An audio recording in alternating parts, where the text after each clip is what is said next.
በስመ አብ ወወልድ ወመንፈስ ቅዱስ አሃዱ አምላክ አሜን። ሕማማት ዕለተ ማክሰኞ። እንደሚታወቀው ሰሙነ ሕማማት ማለት ጌታችን ኢየሱስ ክርስቶስ ከመስቀሉ በፊት ያሳለፈውን መከራ የጸሎት የመስዋዕትና የፍቅር ሳምንት ማለት ነው። አሁን የሰሙነ ሕማማት ሁለተኛው ቀን ላይ እንገኛለን። ይህም የትምህርት ቀን ወይንም ደግሞ የጥያቄ ቀን በመባል ይታወቃል። በዚህችም ቀን ጌታችን መድኃኒታችን ኢየሱስ ክርስቶስ ብዙ ትምህርቶችን ሰጠ። በተለይም ደግሞ ስለ ጥበብ፣ ስለ ንቁነት፣ ስለ ፍርድና ስለ መጨረሻው ዘመን አስተማረ። ይኸውም ደግሞ ጌታችን መድኃኒታችን ኢየሱስ ክርስቶስ ስለ ታማኝ ባሪያ ማን እንደሆነና እንዲሁም ደግሞ ትጉ ቀኑንም ሆነ ሰዓቱን አታውቁምና በሚል በማቴዎስ ወንጌል ምዕራፍ 24 ጀምሮ ያለውን ቃል አስተምሯል። የጌታችን የመድኃኒታችን የኢየሱስ ክርስቶስ ቅዱስ ወንጌል ከ12 ሐዋርያት አንዱ የሆነው ቅዱስ ማቴዎስ እንደጻፈው የማቴዎስ ወንጌል ምዕራፍ 24 ከቁጥር 45 ጀምሮ ያለው ቃል እንዲህ ይላል። እንኪያስ ምግባቸውን በጊዜው ይሰጣቸው ዘንድ ጌታው በቤተሰቦች ላይ የሾሙ ታማኝና ልባም ባሪያ ማን ነው? ጌታው መጥቶ እንዲህ ሲያደርግ የሚያገኘው ያ ባሪያ ብፁዕ ነው። እውነት እላችኋለሁ ባለው ሁሉ ላይ ይሾመዋል። ያ ክፉ ባሪያ ግን ጌታዬ እስኪመጣ ይዘገያል ብሎ በልቡ ቢያስብ ባልንጀሮቹን ባሪያዎች ሊመታ ቢጀምር ከሰካሮችም ጋር ቢጣላና ቢጠጣ የዚያ ባሪያ ጌታ ባልጠበቃት ቀን ባላወቃትም ሰዓት ይመጣል፣ ከሁለትም ይሰነጥቀዋል፣ ዕድሉንም ከግብዞች ጋር ያደርግበታል። በዚያ ለቅሶና ጥርስ ማፏጨት ይሆናል። በዚያን ጊዜ መንግሥተ ሰማያት መብራታቸውን ይዘው ሙሽራውን ሊቀበሉ የወጡ 10 ቆነጃጅቶችን ትመስላለች። ከእነርሱም 5ቱ ሰነፎች 5ቱም ልባሞች ነበሩ። ሰነፎቹ መብራታቸውን ይዘው ከእነርሱ ጋር ዘይት አልያዙምና፣ ልባሞቹ ግን ከመብራታቸው ጋር በማሰሯቸው ዘይት ያዙ። ሙሽራውም በዘገየ ጊዜ ሁሉም እንቅልፍ አላቸውና ተኙ። እኩለ ሌሊትም ሲሆን እነሆ ሙሽራው ይመጣል፣ ትቀበሉት ዘንድ ውጡ የሚል ውካታ ሆነ። በዚያንም ጊዜ እነዚያ ቆነጃጅት ሁሉ ተነሱና መብራታቸውን አዘጋጁ። ሰነፎቹም ልባሞቹን መብራታችሁን ሊያጠፋብን ነው፣ ከዘይታችሁ ስጡን አሏቸው። ልባሞቹ ግን መልሰው ምናልባት ለእኛና ለእናንተ ባይበቃስ ይልቅስ ወደሚሸጡት ሄዳችሁ ለራሳችሁ ግዙ አላቸው። ሊገዙም በሄዱ ጊዜ ሙሽራው መጣ። ተዘጋጅተው የነበሩትም ከእነርሱ ጋር ወደ ሰርግ ገቡ፣ ደጁም ተዘጋ። በኋላም ደግሞ የቀሩት ቆነጃጅት መጡና ጌታ ሆይ ክፈትልን አሉ። እርሱ ግን መልሶ እውነት እላችኋለሁ አላውቃችሁም አለ። ቀኒቱንና ሰዓቲቱን አታውቁምና እንግዲህ ንቁ። ወደ ሌላ አገር የሚሄድ ሰው ባሮቹን ጠርቶ ያለውን ገንዘብ እንደሰጣቸው እንዲሆናልና እያንዳንዱ እንደ አቅሙ ለአንዱ 5 መክሊት፣ ለአንዱ 2፣ ለአንዱም ደግሞ 1 ሰጠና ወደ ሌላ አገር ወዲያው ሄደ። 5 መክሊትም የተቀበለው ሄዶ ነገደበት፣ ሌላም 5 አተረፈ። እንዲሁም 2 የተቀበለው ሌላ 2 አተረፈ። 1 የተቀበለው ግን ሄዶ ምድርን ቆፈረና የጌታውን ገንዘብ ቀበረ። ከብዙ ዘመንም በኋላ የእነዚያ ባሪያዎች ጌታ መጣና ተቆጣጠራቸው።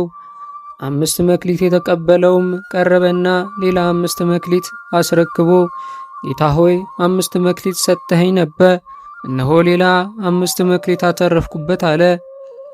ጌታውም መልካም አንተ በጎ ታማኝና ባሪያ፣ በጥቂቱ ታምነሃል፣ በብዙ ሾመሃለሁ፣ ወደ ጌታ ደስታ ግባ አለው።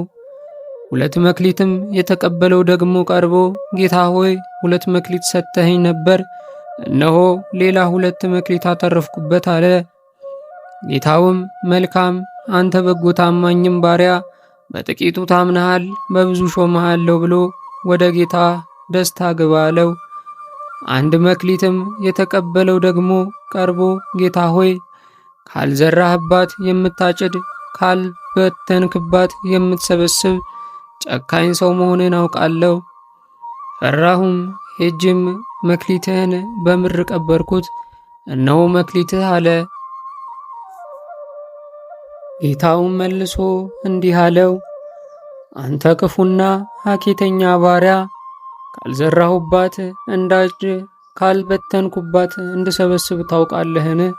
ስለዚህ ገንዘቤን ለለዋጮች አደራ ልትሰጠው በተገባህ ነበር። እኔም መጥቼ ያለኝን ከትርፉ ጋር እወስደው ነበር። ስለዚህ መክሊቱን ውሰዱበት፣ 10 መክሊትም ላለው ስጡት፣ ላለው ሁሉ ይሰጠዋልና ይበዛለትማል፣ ከሌለው ግን ያው ያለውስ እንኳ ይወሰድበታል። የማይጠቅመውንም ባሪያ በውጭ ወዳለው ጨለማ አውጡት፣ በዚያ ለቅሶና ጥርስ ማፋጨት ይሆናል። የሰው ልጅ በክብር የሚመጣበት ጊዜ ከእርሱም ጋር ቅዱሳን መላእክቱ ሁሉ በዚያን ጊዜ በክብሩ ዙፋን ይቀመጣል። አሕዛብም ሁሉ በፊቱ ይሰበስባሉ። እረኛም በጎቹን ከፍየሎቹ እንደሚለይ እርስ በርሳቸው ይለያቸዋል። በጎችን በቀኙ ፍየሎችንም በግራው ያቆማቸዋል። ንጉሡም በቀኙ ያሉትን እንዲህ ይላቸዋል፣ እናንተ የአባቴ ቡሩካን ኑ፣ ዓለም ከተፈጠረበት ጊዜ ጀምሮ የተዘጋጀላችሁን መንግሥት ውረሱ። ተርቤ አብልታችሁኛልና፣ ተጠምቼም አጠጥታችሁኛልና፣ እንግዳ ሆኜ ተቀብላችሁኛልና፣ ታርዤ አልብሳችሁኛልና፣ ታመሜ ጠይቃችሁኛልና፣ ታስሬ ወደ እኔ መጥታችኋልና። ጻድቃንም መልሰው ይሉታል፣ ጌታ ሆይ ተርበህ አይተን መቼ አበላንህ? ወይስ ተጠምተህ አይተን መቼ አጠጣንህ? እንግዳ ሆነህስ አይተን መቼ ተቀበልንህ? ወይስ ታርዘህ አይተን መቼ አለበስንህ? ወይስ ታመህ ወይስ ታስረህ አይተን መቼ ወደ አንተ መጣን? ንጉሡም መልሶ እውነት እላችኋለሁ ከሁሉ ከሚያንሱ ከእነዚህ ከወንድሞቼ ለአንዱስ እንኳ ስላደረጋችሁት ለእኔ ያደረጋችሁት ይላቸዋል። በዚያንም ጊዜ በግራው ያሉትን ደግሞ ይላቸዋል፣ እናንተ ርጉማን ለሰይጣንና ለመላእክቱ ወደ ተዘጋጀ ወደ ዘላለም እሳት ከእኔ ሂዱ። ተርቤ አላበላችሁኝምና፣ ተጠምቼም አላጠጣችሁኝምና፣ እንግዳ ሆኜ አልተቀበላችሁኝምና፣ ታርዤ አላለበሳችሁኝምና፣ ታምሜ ታስሬም አልጠየቃችሁኝምና። እነርሱ ደግሞ ይመልሱና ጌታ ሆይ ተርበህ ወይስ ተጠምተህ ወይስ እንግዳ ሆነ ወይስ ታርዘ ወይስ ታመህ ወይስ ታስረ መቼ አይተን አላገለገልንም ይሉታል። ያን ጊዜ እውነት እውነት እላችኋለሁ ከሁሉ ከሚያንሱ ከእነዚህ ለአንዱ ስላላደረጋችሁት ለእኔ ደግሞ አላደረጋችሁትም ብሎ ይመልስላቸዋል። እነዚያም ወደ ዘላለም ቅጣት፣ ጻድቃን ግን ወደ ዘላለም ሕይወት ይሄዳሉ። ጌታችንም ይህንን ቃል ስለ ሁሉ አስተማረ። የንስሐ ሕይወት እንዲኖረን ጌታ ሲመጣም ዝግጁ መሆን እንዳለብን ተናገረ። ዳግመኛም ይህች ቀን ጌታችን መድኃኒታችን ኢየሱስ ክርስቶስ ሰኞ በተናገረውና ባደረገው ላይ አይሁድ ጥያቄ ያቀረቡበት እርሱም መልስ በመስጠት ያስተማረበት ዕለት ነው። በዚህም ምክንያት የጥያቄና የትምህርት ቀን በመባል ይታወቃል። ጥያቄውም ጌታ ባደረገው አንጽሖተ ቤተ መቅደስ ምክንያት ለጸሐፍትና ፈሪሳውያን ይኸውም ትምህርት ማስተማር፣ ተአምራት ማድረግ፣ ገበያ መፍታትን በማል ሥልጣን እንዳታደርጋለህ? ይህንስ ደግሞ ሥልጣን ማን ሰጠህ? የሚል ነበር።